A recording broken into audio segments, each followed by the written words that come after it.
Yes, very good morning, my dear students. You are welcome in the online tutorial of Park Public School. Yes, student, yesterday we had done some graphical problems, new methods of the graph, new types of the graphs, and some numericals also.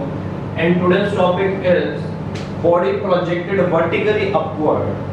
In this case, we will find out the time of ascent and time of the descent. Okay. Student this is a very important topic because इसके बाद हमको एक topic करना है projectile motion. बहुत important topic है, +1 का second unit में ये टॉपिक आता है. बहुत इंपॉर्टेंट टॉपिक है प्रोजेक्टाइल मोशन. उस टॉपिक को करने से पहले हमें ये कुछ पॉइंट्स पता होने चाहिए. यहाँ पर कुछ कंसेप्ट्स हैं हमारे, जो कंसेप्ट्स हमारे बहुत अच्छे से क्लियर होने चाहिए. तो यहाँ पर बेटा टाइम ऑफ एसेंट का मतलब होता है बॉडी के ऊपर जाने का टाइम. जैसे यहाँ से बॉडी यहाँ पहुँच गई है, ऊपर आ गई है. फिर टाइम ऑफ डिसेंट होता है जहाँ पर बॉडी की फाइनल वेलोसिटी 0 हो गई है और वो नीचे आना शुरू हो गई है, तो that is the time of descent. तो इससे रिलेटेड कुछ और भी ऐसे पॉइंट्स हैं जो इसके अंदर आज आएंगे. तो देखते हैं आगे. स्टार्ट करते हैं time of ascent and time of descent concept. Okay student, तो लेट्स सी कि क्या है ये, इसको कैसे फाइंड आउट करना है, देखते हैं. Yes ना, बॉडी प्रोजेक्टेड वर्टिकली अपवर्ड, इसका मतलब है कि अगर तुमने किसी एक बॉडी को वर्टिकली अपवर्ड प्रोजेक्ट किया है तो जिस वेलोसिटी से तुम अपवर्ड प्रोजेक्ट करोगे वो वेलोसिटी होगी u. ठीक है, that is the initial velocity. तो अप एंड डाउन के केस में हम किसको यूज करते हैं, कौन सी एक्सेलरेशन को यूज करते हैं? कमेंट बॉक्स में जल्दी से कमेंट करो, मैसेज बॉक्स में. अप एंड डाउन के केस में कभी भी जब कोई body up and down move करती है तब उसमें हम कौन सा एक्सेलरेशन कंसीडर करते हैं? लीनियर एक्सेलरेशन कंसीडर करते हैं या फिर acceleration due to gravity consider करते हैं? जल्दी से मैसेज कीजिए, आई एम वेटिंग. शिवांश का मैसेज है कि लीनियर एक्सेलरेशन को हम कंसीडर करते हैं. नहीं बेटा, लीनियर एक्सेलरेशन हम तब कंसीडर करते हैं जब हम फॉरवर्ड या बैकवर्ड मूव करते हैं. जब अप एंड डाउन का केस आ जाता है तो ये एक्सेलरेशन ड्यू टू ग्रेविटी होता है. जैसे अगर मैं इस पेन को थ्रो करता हूं तो ये पेन एक फिक्स पॉइंट पे, एक सर्टेन लिमिट पे जाकर स्टॉप होगा, रुकेगा. क्यों रुकेगा? क्योंकि अर्थ की जो ग्रेविटी है वो इसको नीचे की तरफ पुल करती है. ठीक है, और उसके बाद फिर वो ग्रेविटी इसको दोबारा खींचती है अपनी तरफ, ये नीचे आना शुरू हो जाता है. तो जो अप एंड डाउन का एक्सेलरेशन होता है अगेंस्ट द ग्रेविटी मान सकते हो. अगेंस्ट द ग्रेविटी अगर तुम कोई काम करते हो तो वहां पर जो एक्सेलरेशन होता है वो होता है एक्सेलरेशन ड्यू टू ग्रेविटी.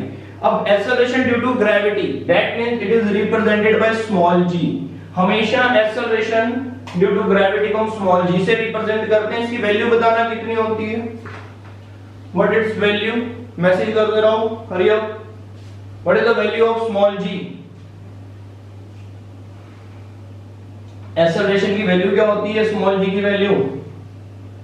इसका आंसर है एक्सेलरेशन की जो वैल्यू होती है दैट इज द, जैसे कनिका का मैसेज आया 9.8, बिल्कुल एग्जैक्ट मैसेज है 9.8.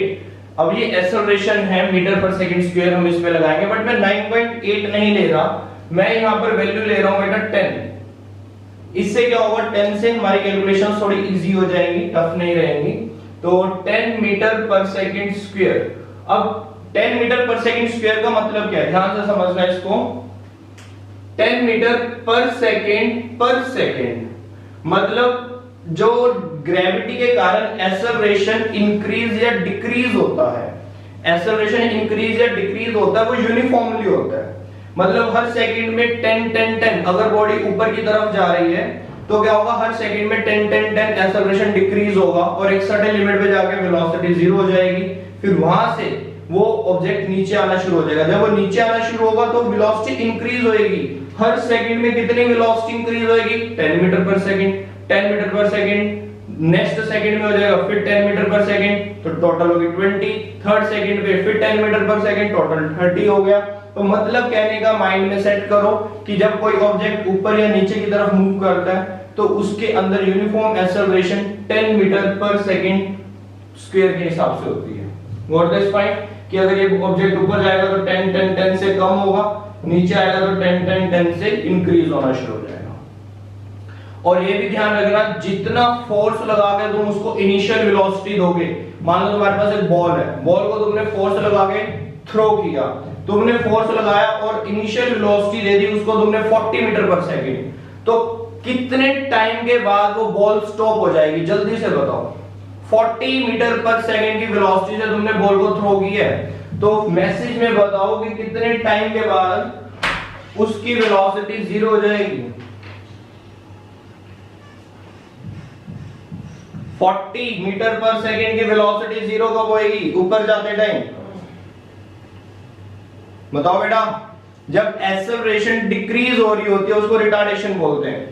जब एग्जैक्टली वैल्यू हमारी डिक्रीज होती है एक्सेलरेशन की तो वो होती है रिटार्डेशन, की वेलोसिटी कम हो रही है। But her negative acceleration retardation नहीं होता, मैं बहुत बार तुम्हें समझा चुका हूं। तो अब देखो यहां पर कि अगर 40 मीटर पर सेकंड से तुमने एक बॉल को थ्रो किया तो हर सेकंड में उसके अंदर 10 की स्पीड माइनस होती जाएगी, तो 4 सेकंड के बाद 40 स्पीड खत्म हो जाएगी, जीरो हो जाएगी, तो वो बॉल 4 सेकंड के बाद स्टॉप करेगी, फिर वो नीचे आना शुरू हो जाएगी। जब नीचे आएगी तो नीचे आने में भी वो फिर 4 सेकंड ले लेगी, तो दैट मींस फिर 40 की स्पीड आएगी। जब तुम उसे कैच करोगे तब जब कैच करते टाइम भी वो सेम स्पीड होएगी जिस स्पीड से तुमने उसको थ्रो किया था। Point is clear to you? तो इसी को हम क्या बोलते हैं, ये देखो, जब बॉल ऊपर की तरफ जाती है तो उसको बोलते हैं टाइम ऑफ एसेंट, कि बॉल ने या किसी ऑब्जेक्ट ने ऊपर जाने में कितना टाइम लिया, और जब ऑब्जेक्ट नीचे की तरफ आता है तो उसको बोलते हैं टाइम ऑफ डेसेंट। ठीक है, तो इन चीजों को ध्यान में रखो कि जब हम अगेंस्ट द ग्रेविटी काम करते हैं, against the gravity acceleration due to gravity लेते हैं, तो 10 का इंक्रीमेंट और 10 का डिक्रीमेंट लगता है। 10 मीटर पर सेकेंड की वेलोसिटी से इंक्रीज होती है वेलोसिटी, अगर कोई ऑब्जेक्ट नीचे आता है, ऊपर जाता है तो डिक्रीज होती है।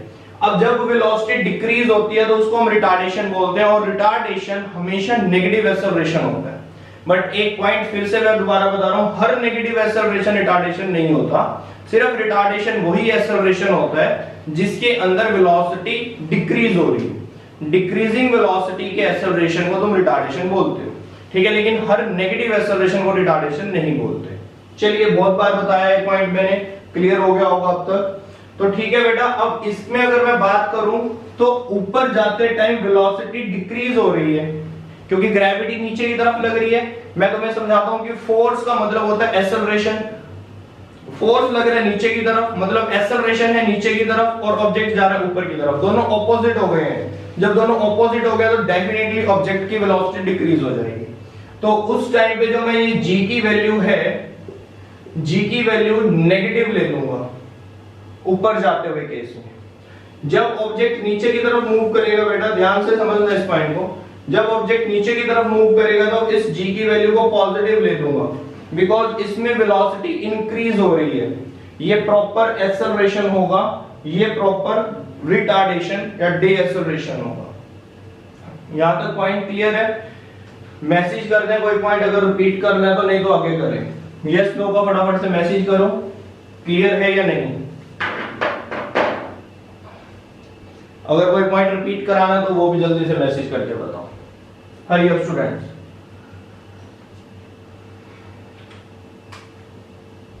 चलिए, नाउ इसके बाद क्या करना है, अब इनिशियल वेलोसिटी हमें पता है, मैं यहां पर लिख रहा हूं बेटा, नोट्स मत बनाना अभी, बिकॉज रफली नोट्स बना लो, फेयर में मत बनाना, क्योंकि अभी तुम्हारे 2 लेक्चर मंडे और ट्यूसडे को आने हैं, ये वेडनेसडे वाला काम मैं करवा रहा हूं, ठीक है। तो पहले अपने जो ग्राफ वाले नोट्स चल रहे हैं, पहले ग्राफ वाले नोट्स कंप्लीट कर लेना। चलिए, that is the initial velocity. हाँ, रफली जरूर नोट्स बनाना बेटा, जब तक पेन नहीं चलेगा तब तक दिमाग नहीं चलेगा। इनिशियल वेलोसिटी है u, फाइनल वेलोसिटी हमने यहां पर v ले लिया, लेकिन वो जीरो हो जाएगी।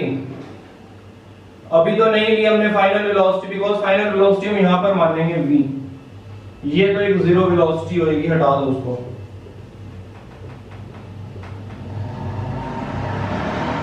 फाइनल वेलोसिटी हमने ले ली कितनी, v। और अगर मैं बात करता हूं कंप्लीट जर्नी की, कि बॉल नीचे से लेके पूरा वापस नीचे आ गई है, तो तुम फाइनल वेलोसिटी लिख सकते हो v। अगर तुम पार्ट्स कर दो, इसके दो टुकड़े कर दो, दो टुकड़े का मतलब एक बार ऊपर जाने तक फिर ऊपर से नीचे आने तक दो पार्ट्स कर दिए हैं, तो उसको बोलेंगे एसेंट। तो मैं यहां पर एसेंट बता देता हूं पहले, फिर डिसेंट करेंगे, फिर कंबाइन कर देंगे।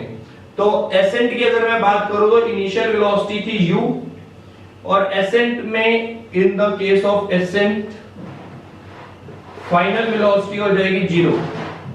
तो फाइनल वेलोसिटी 0, लेकिन आगे लिख लेना एसेंट के केस में कि वो जब ऊपर जा रहा है ऑब्जेक्ट, ठीक है।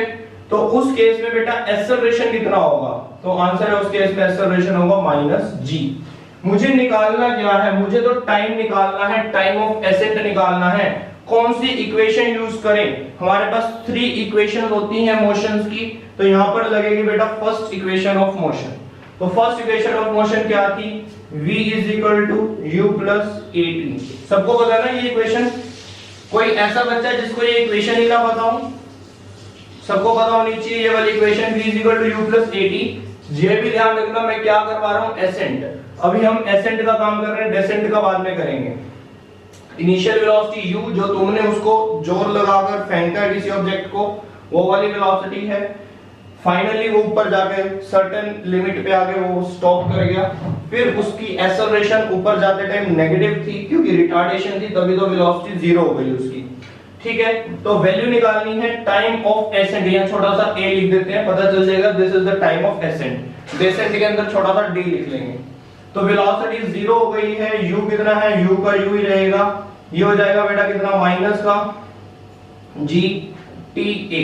तो ta कितना हो जाएगा, ये हो जाएगा -u is equal to -g ta। This implies ta की वैल्यू आ जाएगी कितनी बेटा, u डिवाइडेड बाय g।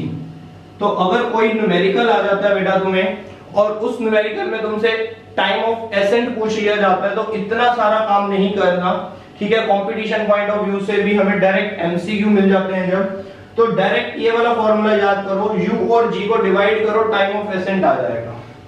तो यहां तक क्लियर हुआ बेटा, ये फॉर्मूला क्लियर हो गया। u by g कैसे आया, टाइम ऑफ एसेंट हमने निकाला।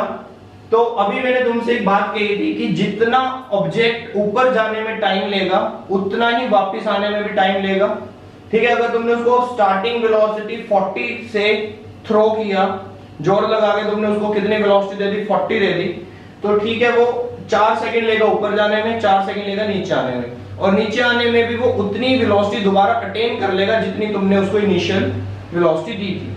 तो इसका ध्यान रखना। तो अगर मैं तुमसे ये लाइन बोल रहा हूं कि टाइम जितना ऊपर जाने में लगेगा उतना ही नीचे आने में लगेगा, तो that means time of accent और टाइम ऑफ डिसेंट सेम होना चाहिए। जितना टाइम ऊपर जाने में लगा उतना ही टाइम नीचे आने में लगना चाहिए। लेकिन प्रूफ करके देखते हैं कि दोबारा से वैल्यू सेम आती है। यहां तक लिख लो इसको, फिर मैं रफ कर रहा हूं।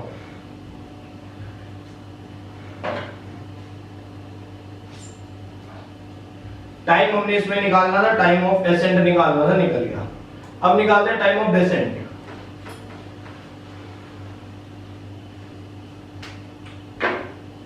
तो टाइम ऑफ डिसेंट क्या निकलेगा, अब निकालना है टाइम ऑफ डिसेंट। तो कौन सी इक्वेशन का यूज करें टाइम ऑफ डिसेंट में, सेम इक्वेशन लगा दो, v is equal to u plus at। लेकिन इसकी जो वैल्यूज हैं वो वैल्यूज सेम रहेंगी या चेंज हो जाएंगे। अब एसेंट का केस नहीं है, अब केस है डिसेंट का। अब केस करेंगे हम डिसेंट का। तो डिसेंट का केस है तो इनिशियल वेलोसिटी यहां पर मानी जाएगी जहां से जर्नी स्टार्ट होती है। अब जर्नी बॉल की यहां से स्टार्ट हुई है, यहां पर उसकी वेलोसिटी 0 है और वो नीचे आना शुरू हो रही है, धीरे धीरे वेलोसिटी बढ़नी शुरू हो जाएगी। कितनी बढ़ेगी, आंसर है इन ईच सेकंड 10 मीटर पर सेकंड बढ़ती चली जाएगी। हर सेकंड में 10 मीटर पर सेकंड बढ़नी शुरू हो जाएगी।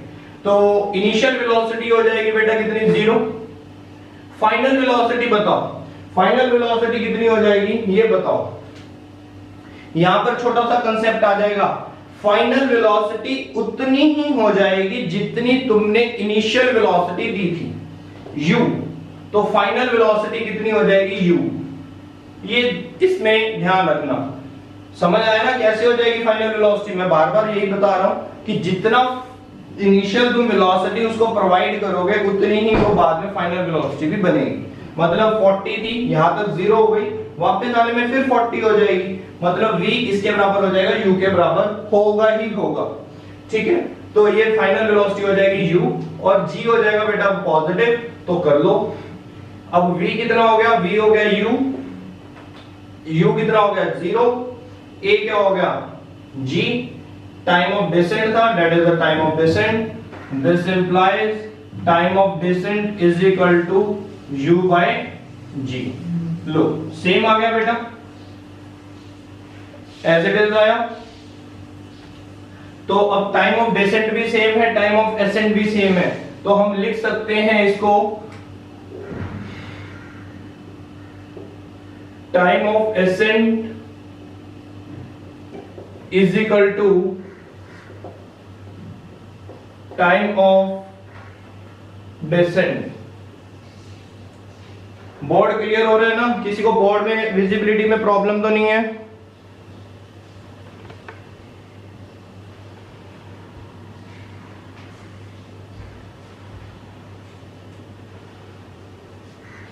वीडियो ब्लर हो रहा है? ठीक हो जाएगा, थोड़ा डेटा प्रॉब्लम हो जाता है कभी कभी। एक सेकेंड।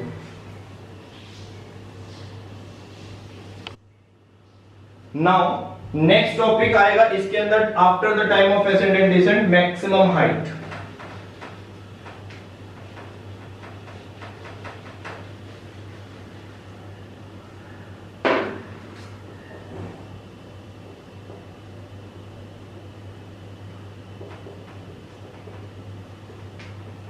मैक्सिमम हाइट क्या है?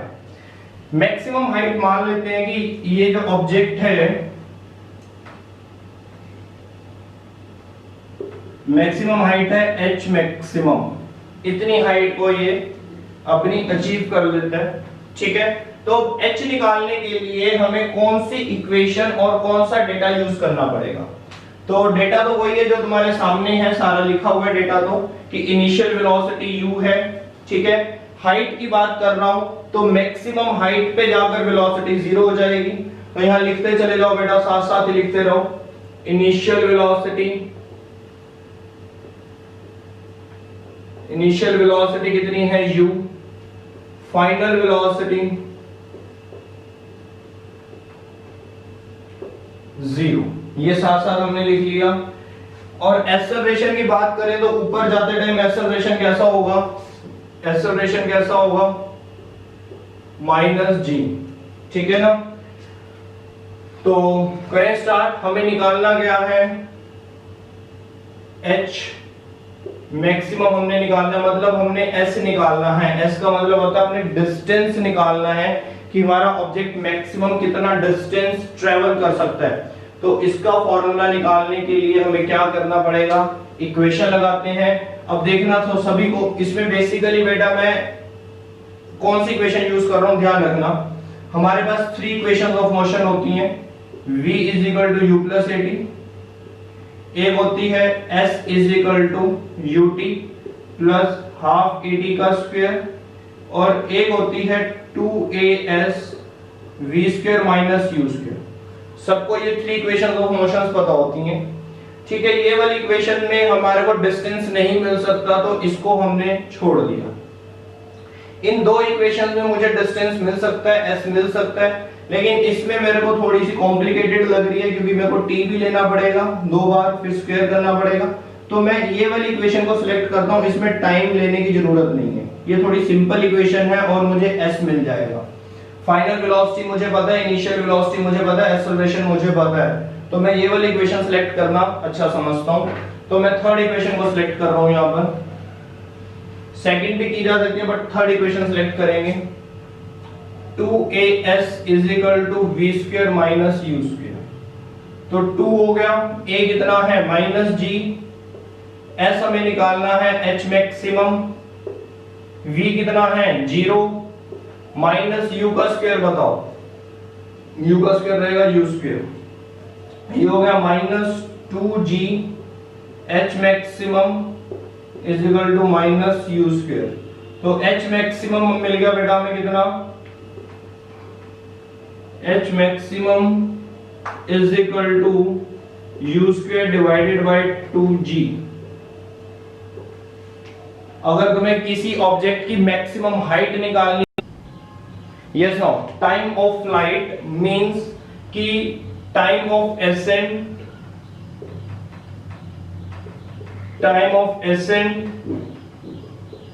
Plus time of decent,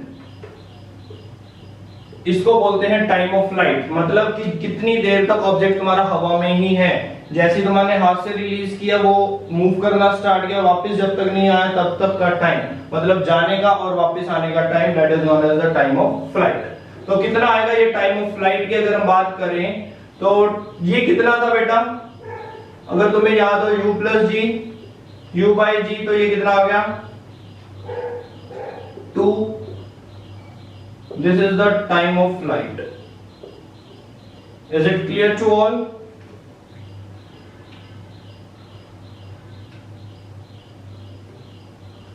clear है? टाइम ऑफ फ्लाइट यही था ना, u बाई जी आता था तो उसको हमने डबल कर दिया, तो u बाई जी कर दिया। This is the time of flight. अब इसके बाद बेटा हम न्यूमेरिकल करते हैं। हमने टाइम ऑफ एसेंट कर लिया, हमने टाइम ऑफ डिसेंट कर लिया, हमने मैक्सिमम हाइट कवर कर ली और हमने टाइम ऑफ फ्लाइट भी अपना पढ़ लिया कि टाइम ऑफ फ्लाइट क्या है।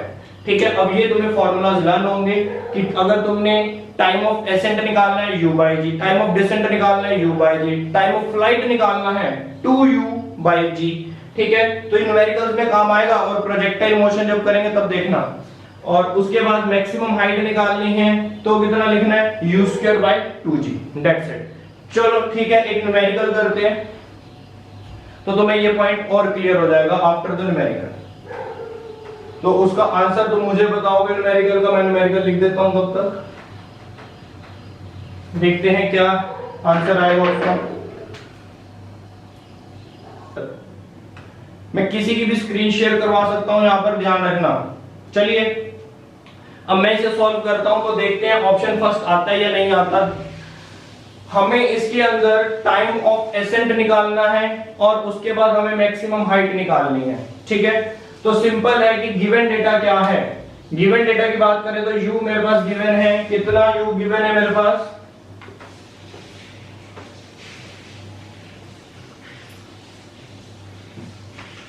यस नाउ u था मेरे पास 25 मीटर पर सेकंड। गुड, वैसे तो सबका ऑप्शन फर्स्ट है तो मेरा भी ऑप्शन फर्स्ट ही आएगा आई थिंक। और हमें क्या निकालना था इसमें,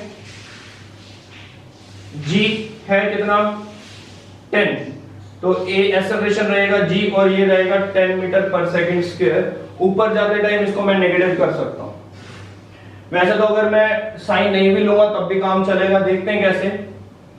और उसके बाद हमें यहाँ पे निकालना है सिंपल टाइम ऑफ एसेंट निकालना है, तो u बाई जी कर देते हैं।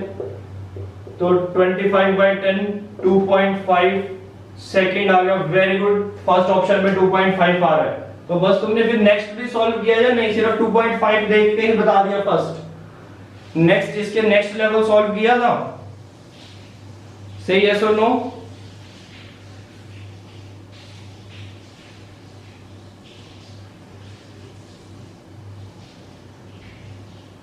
चलिए